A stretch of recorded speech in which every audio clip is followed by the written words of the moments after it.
के शरीर में होता तो हमारा शरीर कभी चलना बंद नहीं करता, क्योंकि जब परमात्मा ही शरीर में आ गया तो फिर रुकेगा कैसे? जब जनरेटर ही लग गया अंदर तो ये खत्म कैसे होगा शरीर? अभी कैसे चल रहा है?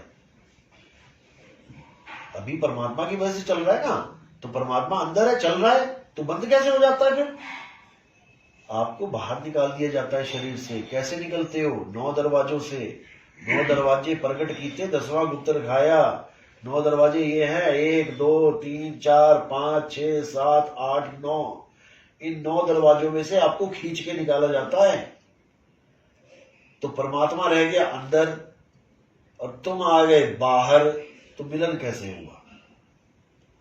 या तो गुरु को कह दो, भाई गुरु ठीक है, तुमने तुम्हारा कहा मैंने मान लिया, परमात्मा अंदर है, मैं बाहर नहीं जाना चाहिए, मुझे बाहर ना घसीट सके कोई, मैं तब मानूंगा अंदर परमात्मा है। अगर मुझे ही बाहर निकाल दिया तो अंदर वाले परमात्मा का हम क्या करेंगे? इस घर में आप हो, आपके पति हैं, अगर आपको घर से बाहर निकाल दें तो फिर पति के साथ मिलन हुआ कि बिछोड़ा हो गया? पति तो घर में है। और अगर आपका पति बाहर है और आपको इस जेल में बंद कर रखा है, आप बाहर जाती हो तो आपका मिलन हो सकता है। समझे? इसी प्रकार हम हैं जूनी, यानी जून में फंस गए, परमात्मा है अजूनी, यानी वो कभी जून में नहीं आता। क्या बोला बाबा ने? एको सतनाम कर्ता पुरुष, निरपौ निर्वैर अकाल मूरत अजूनी। वो कभी शरीर में नहीं आता, शरीर ही तो काल का जाल है। तो फिर ये राम कृष्ण ये क्या होता है? ये तो जैसे आप आए हो अपना काम करने, वैसे ही उनको भेजा जाता है कि तुम भी अपना काम करो। वो आते हैं धर्म की स्थापना करने। जब ज्यादा पाप बढ़ जाता है ना तो सफाया करने आते हैं। तो वो तो पिंजरे के अंदर आ रहे थे। बिल्कुल पिंजरे के अंदर है, बिल्कुल पिंजरे के अंदर है, तभी तो भक्ति कर रहे हैं वो लोग। वो तो पिंजरे में आते ही नहीं है। क्यों नहीं आते भाई? राम जी और कृष्ण जी कैसे आए इस दुनिया में? कौशल्या की गर्भ से आए राम जी। गर्भ में क्या तैयार होता है? ये पिंजड़ा ही तैयार होता है गर्भ में। 5 25 3 का पिंजड़ा, तामे तुमको राखे हो, तुमको बिसर गई सुध घर की महिमा अपनी बाके हो। कबीर साहब कहते हैं ये गर्भ में पिंजड़ा ये तैयार होता है, उसके बाद जीव डलता है उसमें, और इस पिंजड़े को ही जीव अपना स्वरूप मानता रहता है। आप आदमी हो कि औरत हो? गर्भ से क्या बोलोगे? पता नहीं चलता अंदर से क्या है। हाँ, नहीं, अरे बाहर से कैसे हो? आप आदमी हो कि औरत हो? बाहर से आदमी है। हाँ, आप आदमी हो। अब आप कह रहे हो कि मैं आदमी हूं, और हम लेडीज से पूछे बेटा आप क्या हो, लड़का हो लड़की हो? लड़की हो। आपने क्या देख के बोला कि मैं लड़का हूं, मैं लड़की हूं? शरीर देख के। शरीर किससे बना है? शरीर किससे? 5 तत्वों से। 5 तत्वों से। किस किस से? आकाश से, हवा से, पानी से, अग्नि से, धरती से। दोनों का बना ना, आदमी का औरत का। अब इन 5 तत्वों में बताओ कौन सा तत्व आदमी और कौन सा तत्व औरत है? सब में वो तो सारे आदमी और औरत कौन सा तत्व है? तत्व में कौन सा? आग आदमी औरत है, या हवा आदमी औरत है, या मिट्टी हवा आदमी औरत है, या अग्नि आदमी औरत है? सभी सब है। कोई सा भी नहीं है। कोई भी नहीं है। ये पानी पड़ा, ये आदमी है कि औरत है? ये बने तो उसी से है ना सर। समझे नहीं? ये बेस बता रहा हूं मैं, बेस। जैसे ये मकान बना है, बेस क्या है? ईंट। ये दीवार आपको इतनी ऊंची दिख रही है, दीवार है कि ईंट है? ईंट है। ईंट को एक के ऊपर एक रख दिया, दीवार बन गई। ईंटों को गोल गोल कर दो, खंबा बन गया। दीवार और खंबा is secondary face. Primary face क्या है? ईंट। इसी प्रकार आदमी और औरत इज सेकेंडरी फेस। प्राइमरी क्या है? 5 तत्व। 5 तत्व आदमी और औरत नहीं है, तो 5 तत्व को मिलाकर जो मूर्ति बना दी वो आदमी औरत कैसे हो गया? ये हमने मान लिया, हमें समझा दिया गया कि ऐसा स्ट्रक्चर बन जाए तो खंबा है, ऐसा बन जाए तो दीवार है, जबकि दोनों ईंट हैं। खंबे को लात मार दो, सीमेंट ना लगा हो, ईंटों का खंबा, क्या गिरेगी नीचे? ईंटें। और दीवार को लात मार दो, बिना सीमेंट की दीवार हो, क्या गिरेंगी? ईट है। अब कहां गया खंबा, कहां गई ईट? समझे? आया समझ में? तो जब मैं 5 तत्वों को अलग अलग कर दूंगा तो कहां गया आदमी, कहां गई औरत, कहां गई? कुछ भी मिल गया, हाँ, बस यही है। फिर तुम क्या हो? तुम क्या हो? कुछ भी नहीं। यस, कुछ भी नहीं, नहीं कुछ तो हो। जो तुम हो उसी का तुम्हें ज्ञान दिया जाएगा। ये आदमी औरत का ज्ञान नहीं दिया जाएगा। कौन लेने आएगा आपको लास्ट में, अंत समय में? आदमी या औरत? मैंने देखा, अरे कोई तो लेने आएगा, गुरु तो आएगा लेने की नहीं? गुरु आएंगे, आप वेट किसका करोगे, आदमी की औरत का? अरे गुरुजी तुमने बना दिया है, मैं कह रहा हूं वो 5 तत्व है, अब तुम गुरुजी गुरुजी लगा के बैठे हो। दीवार का कि खंबे का, किसका वेट करोगे? दीवार इज इक्वल टू लेडीज, खंबा इज इक्वल टू जेंट्स। अब किसका इंतजार करोगे, खंबे का कि दीवार का या ईंटों का? वो तो सारी ईंट ही ईंट है। बस यही समझना है, यही समझना है। आप 5 तत्व नहीं हो। जब आप 5 तत्व नहीं हो तो फिर गुरुजी 5 तत्व कैसे हो गए? जब आप आदमी औरत नहीं हो तो गुरुजी आदमी औरत कैसे हो गया? इसीलिए नानक साहब ने बिल्कुल कहानी खत्म कर दी। मानुख की तू प्रीति त्याग, अविनाशी तू मन में राग। ये है नानक साहब का ज्ञान।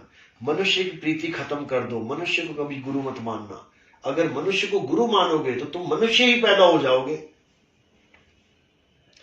मनुष्य का मतलब ये नहीं कि तुम्हें आदमी मिलेगा, मनुष्य का मतलब है पिंजड़ा।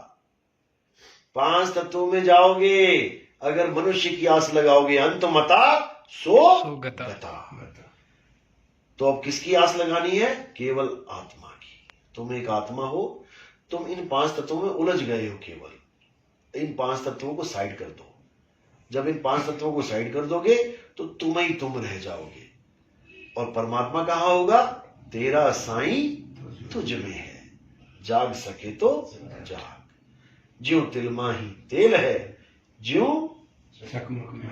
बस इतनी सी बात है। तुम्हारा परमात्मा तुम्हारे पास है, तुम्हारी आत्मा में विराजमान है। ना कि वो किसी सतलोक में बैठा है, अलग लोक में बैठा है, नामी लोक में बैठा है। तुम किसी का वेट मत करना। अगर तुमने वेट कर दिया तो इसका मतलब तुमने खुद को नहीं जाना, किसी और को जान रहे हो। मारे गए, इंसानी चोला बर्बाद हो गया। इसलिए बोला जो कुंडल, जो नाभि के बारे में बोला ना, कस्तूरी कुंडल बसे मृग ढूंढे बन माही, ऐसे रमता राम है कि दुनिया जाने नहीं। वो रमता राम तुम्हारी आत्मा में रमण कर रहा है, वो किसी बाबा जी में रमण नहीं कर रहा है कि तुम बाबा जी लगा के बैठे हो। Baba ji is just a structure of cells. ये कोशिकाएं हैं, सेल्स हैं। ये हमारे हाथ पैर ऑर्गन से किससे बने हैं? सेल से। सेल किससे बनाए? एटम से। एटम किससे बनाए? मॉलिक्यूल से। मॉलिक्यूल किससे बनाए? कौन सा स्मॉल पार्टिकल?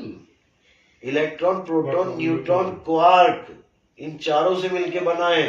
तो तुम जो शक्लें देख रहे हो वो इलेक्ट्रॉन, प्रोटॉन, न्यूट्रॉन, क्वार्क हैं। तुम इलेक्ट्रॉन प्रोटॉन का इंतजार कर रहे हो कि कब आएगा मुझे लेने। मारे गए सारे। करना क्या है? हे अर्जुन, अपनी आत्मा में स्थित हो जाना है, अपनी आत्मा को जानना है। तुम्हारी आत्मा के अलावा इस दुनिया में कोई सत्य नहीं है। आत्मा को ना कोई अग्नि जला सकती है, ना वायु सुखा सकती है, ना जल भिगो सकता है, ना ही कोई इसका नाश कर सकता है। और तुम किसको भगवान माने बैठे हो? जिसको आग भी लग जाए, शरीर को, जिसको पानी भी सड़ा दे, जिसको हवा भी सुखा दे, तुम उसको भगवान मान बैठ गए। आत्मा का ज्ञान चाहिए। आत्म ज्ञान बिना नर भटके, कभी काबा कभी काशी, जल में मीन प्यासी, मुहे देखत आवे हंसी। सारी उम्र पढ़ते रहे और उस आत्मा के ज्ञान को जाना नहीं, और उठा के 5 नाम जपने लग गए। पता नहीं किसके नाम है, पता भी नहीं है किसके नाम है। बस बाबा जी पे भरोसा किया, चल मेरे भाई, चाहे कोई भी नाम दे देते, जपने लग गए। कौन है ये ज्योत निरंजन? कौन है ओंकार? कौन है रारंकार? कभी सुना कोई रारंकार भगवान नाम इस दुनिया में? रारंकार नाम का भगवान सुना कोई? लेकिन बाबा जी ने दे दिया। बाबा जी ने दे दिया, मैंने ले लिया। सोहंग कौन है? कभी सुना आज तक सोहंग भगवान कौन है? रविदास जी की मूर्ति पे लिखा होता है सोहम। सोहम आप स्वयं हो, जो तू सोहम। हे मालिक, जो तू है वही मैं हूं, तुझ में मुझ में कोई अंतर नहीं है, क्योंकि आत्मा और परमात्मा एक है, एक है। जब तुम्हारा परमात्मा तुम में है तो आत्मा और परमात्मा दो कैसे हुए? एक है। बस उस एक परमात्मा को जानो, यानी अपनी आत्मा को जानो। अपनी आत्मा को जान लिया, अब किसी को जानने की जरूरत नहीं है। तुम्हारी आंखें हैं इसलिए गुरुजी कर रहे हो, तुम्हारी आंखें ना हो तो नाम भी ना मिले ब्यास में, जाके पूछ लो। अभी जाओगे ना, कोई भी सेवादार हो, उससे बोलना मेरा एक रिश्तेदार है जी, अंधा है, वो बाबा जी की शरण में जाना चाहता है, क्या नाम मिलेगा? अभी पता लग जाएगा तुम्हें। अरे बाबा जी जब सारी दुनिया के कर्म उठा सकते हैं तो उस अंधे कर्म क्यों नहीं उठा सकते? ये बहाना बोला जाता है वहां पे कि नहीं, उनके कर्म बड़े भारी हैं अंधों के। अरे भारी कर्म है तो गुरु नहीं उठाएगा और कौन उठाएगा? वैसे तुम सारी दुनिया के कर्म उठा रहे हो, जिसको सच में जरूरत है कर्म उठवाने की, उसके उठा नहीं रहे हो। वहां पर ये लोग फेल इसलिए हो जाते हैं क्योंकि ये शरीर को गुरु मान के ध्यान करवाते हैं। बाबा जी का ध्यान करो, जैसी पोज में बाबा जी ने आपको नाम दिया वैसे उनके शरीर को ध्याओ, शक्ल को ध्याओ। लेकिन अंधा नहीं ध्या पाएगा। अंधा कहेगा भैया अंधेरा है सामने, कौन सा गुरु कैसा है, दाढ़ी वाला है, बिना दाढ़ी का है, मोटा है, पतला है, क्या करूं मैं? तो अंधे को रिजेक्ट मार देते हैं, जबकि सूरदास की ही किताबें पढ़ते हैं। अरे ये शायद जो नाम देते हैं, जो बहरा है, जो गुंगा है, ये नहीं देते उनको नाम। बहरे को तो ये जीवन में कभी ना दे सके। परमात्मा है नहीं। यही तो मैं कह रहा हूं, क्या बहरा सब्जी नहीं खाता क्या? क्या बहरा मार्केट से गोभी नहीं लाता क्या? सब कुछ लाता है, तो परमात्मा को क्यों नहीं पा सकता? परमात्मा को सूरत पाती है, ये कानों का खेल नहीं है। अखा वाजो वेखना, बिन कन्ना सुनना, पैरा वाजो चलना, बिन हथा करना, जीबा वाजो बोलना, यूं जीवित मरना, नानक हुक्म पछाड़ के तो जा खसमे मिलना।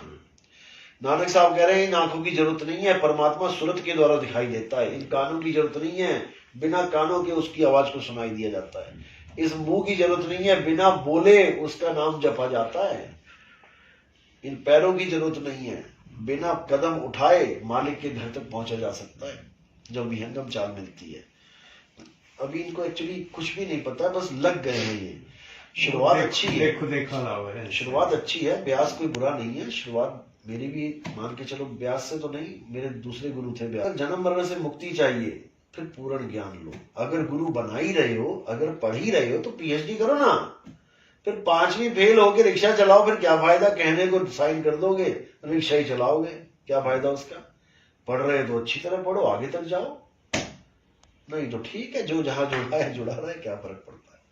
चलो, बोले सदगुरु बंदी छोड़ कबीर साहब की जय साहिब बनी।